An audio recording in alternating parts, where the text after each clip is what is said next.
ជំរាបសួរបងបាទបងឈ្មោះអីគេដែរបងផូលីណាហើយមកដល់ពេលនេះត្រេនបងវាយផ្លែប្រហែលថ្ងៃហើយជា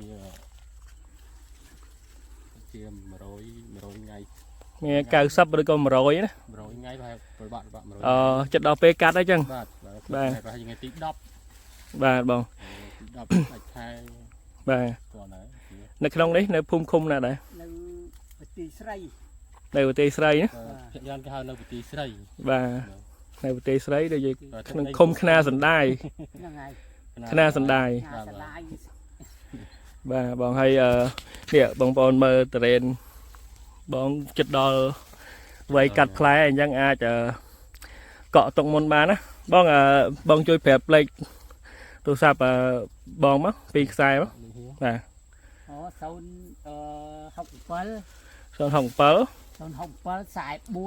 ជាកលេខហៀមគាត់នៅចាំនេះបាទបងមួយទៀតត្រេនផ្លែឆ្នាំនេះអាហ្នឹងផ្លែឆ្នាំទីម៉ានហើយបងជួយប្រាប់មកឆ្នាំទី1ដំបូងឆ្នាំទី1ផ្លែដំបូងបាទទុកបានហើយជា20ផ្លែក្រោម20ផ្លែដើមខ្លះអាចលើស20ផ្លែឆ្នាំទី1បងនៅនេះមានប្រហែលពូជដែរមាន4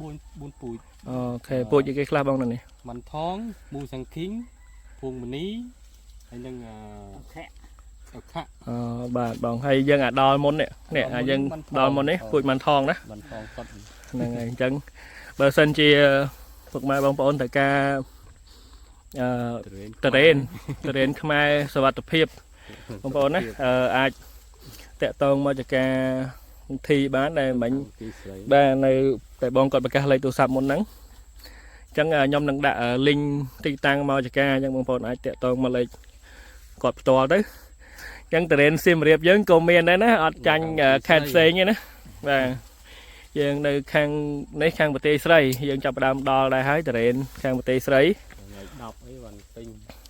ហើយពេញកាត់អាចចាប់ពីថ្ងៃ10ទៅថ្ងៃ10ខែ6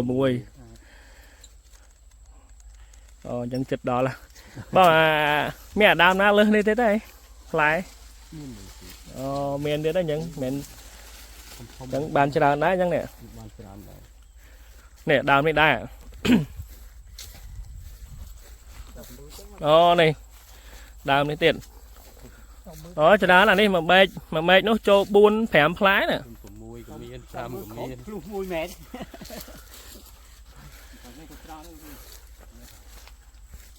បើសិនជាពុកម៉ែបងប្អូនយើងគាត់ចង់តំណែង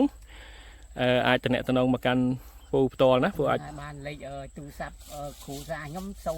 067បាន44 77 19តំណងបានអាចទិញផ្លែត្រេនរបស់ខ្មែរយើងនៅប្រទេសស្រីបាននេះបាទអរគុណច្រើនពូបាទជំរាបលាបាទ